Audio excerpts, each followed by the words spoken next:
Pouquíssima coisa mudou em relação à seleção brasileira em 3 anos. Bagunçada, mal treinada. Isso é o mesmíssimo cenário. De fato, não tem craque. O Brasil não tem craque hoje, cara. Não foram 2 anos fáceis. É difícil, né, você falar. Foi ele quem escutou meu choro. O Ancelotti vai ter que ficar muito de olho nele. A seleção é assim, né, você tem que passar por cima de muitas coisas. O povo tá começando a acreditar, né, que pode ser campeão outra vez. Mano, e a seleção, hein? Depois do jogo contra o Chile, uma discussão sobre o grande craque brasileiro tomou conta do cenário. Sem o Neymar, o Brasil precisa de alguém para ocupar esse espaço. E claro que isso está rendendo uma boa discussão. Vamos conferir tudo isso e já diz aí nos comentários quem é o grande craque da seleção brasileira hoje. Eu fui dormir com a sensação que pouquíssima coisa mudou em relação à seleção brasileira em 3 anos.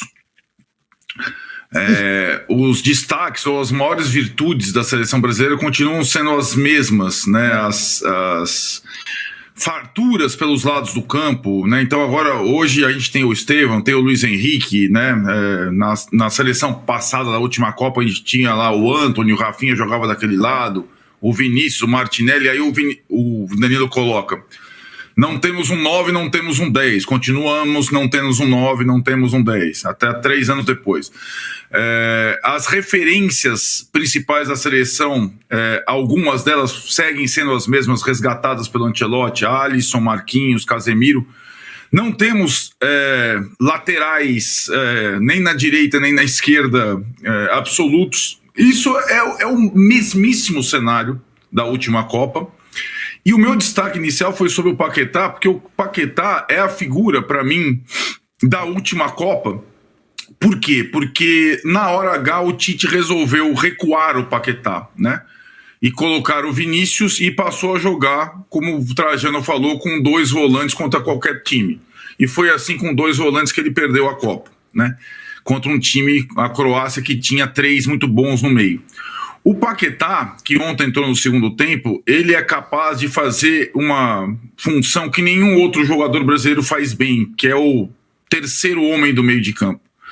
E é curioso, né, quando ele entra, como a seleção consegue jogar de uma forma mais... Eu tô ignorando o adversário, porque o adversário é desprezível mesmo. De uma forma mais coesa. O Brasil não tem craque hoje, cara, sinceramente, mas tem alguns bons, isso pode ser suficiente, e tem um treinador, enfim, com estofo para comandar um time de futebol. É só completar uma coisa dita pelo Arnaldo, que é o seguinte: quer dizer, não sei, Arnaldo, até que ponto de fato não tem craque. Se o Vini Júnior, no atual momento do futebol mundial, não entra na categoria de craque, então nós estamos realmente numa situação de extrema exigência. Mas eu acho que o melhor que está acontecendo em relação ao Neymar, sobre quem eu não queria falar, mas você tocou, então vou falar, é que ele está se transformando num estorvo que seria para o Ancelotti em provável alívio. Porque como ele reage mal ao fato de não ser convocado, faz a macração que fez em relação à não convocação, né? Desafiou de alguma maneira o Ancelotti ao dizer: não, a restrição é técnica, né? No que ele tem razão, porque é técnica. Ele dá razão para o Ancelotti dizer: realmente, fica aí na sua que eu vou ficar na minha. Eu fico curioso quando o Arnaldo fala que o Vinícius Júnior não vai ser mais do que isso da seleção, como ele pode ter essa certeza. Isso me chama muita atenção. Acho que o rigor com o Vinícius Júnior é sempre um pouco maior. E acho que nenhum jogador é obrigado a ter o desempenho que tem no clube quando joga numa seleção que é bagunçada, mal treinada, como a seleção brasileira vem sendo há muito tempo. E mesmo com o Tite ficou bem aquém.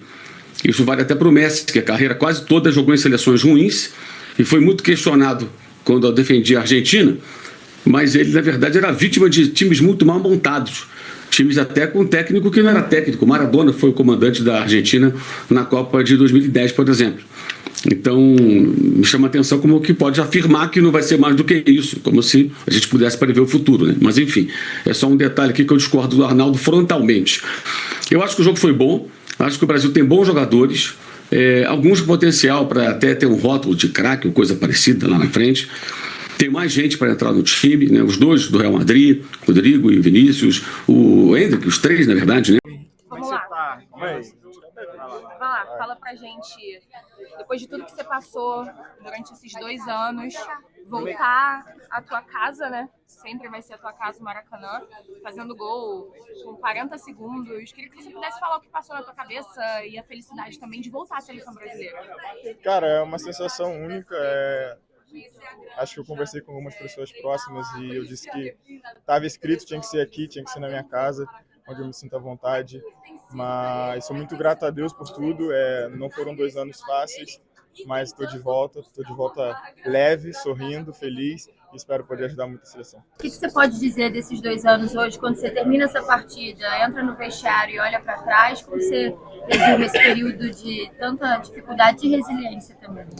Cara, como eu disse, não tenho certeza, foi uma obra completa de Deus na minha vida, porque foi Ele quem escutou meu choro, quem viu meu medo, né, meu, da minha esposa, e hoje poder estar aliviado novamente, poder ter vencido com a minha verdade, que eu sempre defendi, é muito gratificante para mim, retomar a minha imagem de volta, que eu sempre fui um cara que nunca tive problemas, polêmicas nenhuma fora de campo, então acho que hoje eu posso poder mostrar novamente para o mundo quem eu sou e jogar leve, jogar feliz e poder ajudar a seleção. Pra que você vai processar, é feio?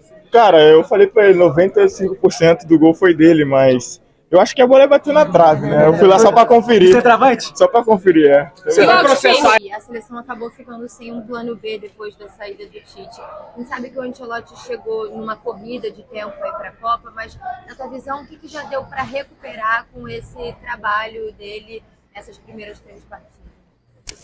Olha, é difícil, né, você falar, principalmente pelo pouco tempo que nós temos de trabalho, mas a seleção é assim, né, você tem que passar por cima de muitas coisas, você tem que atropelar coisas, né, mas existem muitas coisas que vêm evoluindo, né, não sofremos gol, estamos jogando bem. Acho uma coisa importantíssima que eu gostei e quero dar essa ênfase. O povo está começando a acreditar, né, que pode ser campeão outra vez do Mundial, né? Acho que esse é um ponto importantíssimo e temos que dar ênfase. E acho que esse é o caminho. Esse é o caminho. A gente sabe que falta muito, ganhar o Mundial é muito detalhoso, é muito detalhe, mas esse é o caminho para chegar bem até a final. Sempre tem um jogador que é o elemento, é um jogador surpresa ali, né? No passado eu me lembro foi o Vini, que foi ali um jogador surpresa e acabou até sendo titular na Copa, né? Acho que é sempre bom. Quanto mais opções temos, é sempre bom. Hoje, também gostaria de falar que hoje o pessoal que entrou correspondeu à altura. Acho que até o time tinha dado uma caída ali na intensidade. Os jogadores que entraram muito bem. Então, é bom dessa dor de cabeça para o treinador que nós precisamos. A gente sabe que para ganhar precisa de um grupo sólido. Começou bem, com velocidade, foi para cima, queria fazer o resultado. O sistema começou muito bem, ele foi para cima, ele partiu. Ancelotti vai ter que ficar muito de olho nele. Ele começou a titular agora e pode estar no time base da seleção brasileira. Mas eu diria que nesse momento, não sei se vocês concordam, também não estou dizendo que seja o certo, mas estou dizendo nesse momento, eu acho que essa espinha dorsal já existe com 6 nomes, com Alisson, Marquinhos, Casemiro, Bruno Guimarães, Rafinha e Vini Júnior. Aí faltam 5 vagas, 2 laterais. Isso não se desculpe, porque pode até ser esses 2, mas não tem nada definido. Um 4 zagueiro, aí a briga vai ser lá na frente.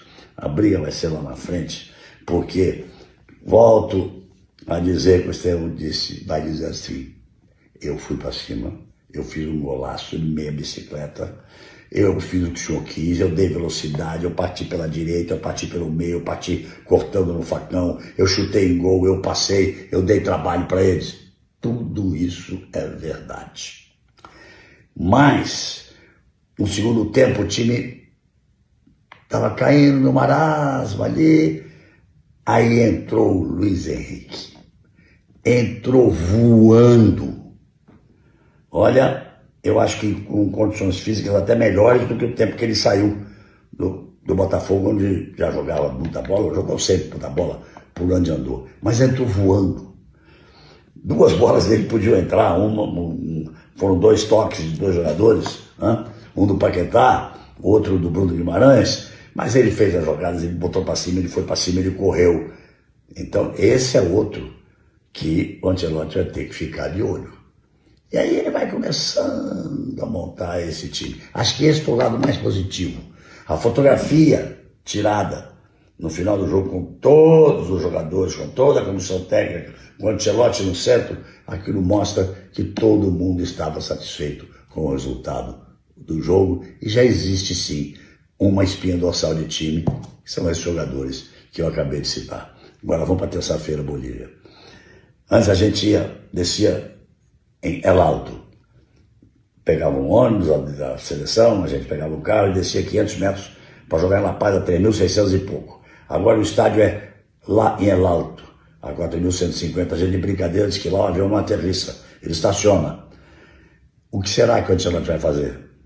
Vai preservar alguém que tem um pouco mais de idade, vai dar chance para a garotada voar, vai jogar com o time mais fechado, botar 2 para ter velocidade no contra-ataque, como ele jogava no Real Madrid, pô, tira esses 2, bota os outros 2. O que será que ele vai fazer? Então, volto a dizer, não foi uma grande exibição da seleção brasileira, não foi nenhum espetáculo, mas ganhar de 3-0 é sempre bom. Meu último jogo de seleção brasileira no Maracanã, em 2002, nas eliminatórias, foi exatamente contra o Chile, era o time principal deles, e o Brasil ganhou de 4-0, depois ficou nas quartas de final da Copa do Mundo. Então, quem lucrou mais? O Ancelotti. E vamos ver o que vai acontecer lá em cima do morro. Mas e aí, você acha que falta um craque na seleção? Deixa nos comentários a sua opinião. Aproveita, enche esse vídeo de like e já se inscreve para não perder nenhuma novidade.